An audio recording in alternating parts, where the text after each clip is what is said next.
I'm giving her all she's got, Captain. I can't. Gosh, I only have one tongue.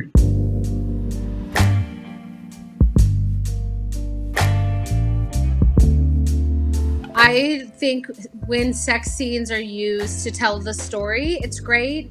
But I'm not a fan of just throwing sex in a movie just to make it sexy. That's the opposite of what I want to do. It's actually funny because the same amount of sex scenes are in the second movie. They're just shot very differently. And it's much more, you know, experienced than in the first. Hard and Tessa, of course, we could just never have, we don't have to show it, but their relationship is a lot of physicality. It's a lot of that magnetic pull. It's an intimate relationship.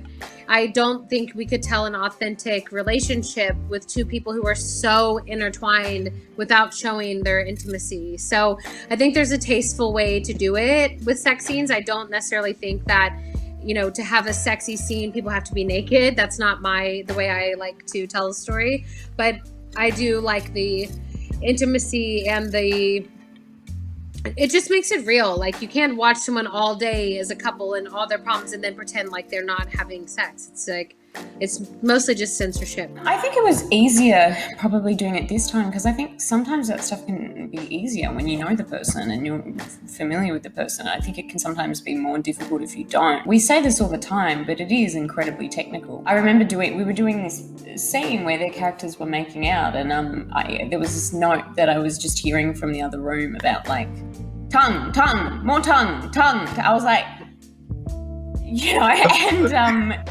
I'm giving her all she's got, Captain. I can't. Gosh, I only have one tongue. Yeah, but it's very, you know, even the angle of the faces and the direction of the this and what you can see, it's very choreographed. It's very technical, and it's like. Yeah, I don't think they ever were uncomfortable, but as Joe says, the more you've done it, the more you do it with the, you know, the same cast and crew, and the whole process feels a lot more familiar and kind of just a lot more straightforward. There's none of that ice to break, I guess, the second time around. So I don't think it was ever difficult or weird the first time, but again, it was just as easy and straightforward and professional as Joe said the second time around.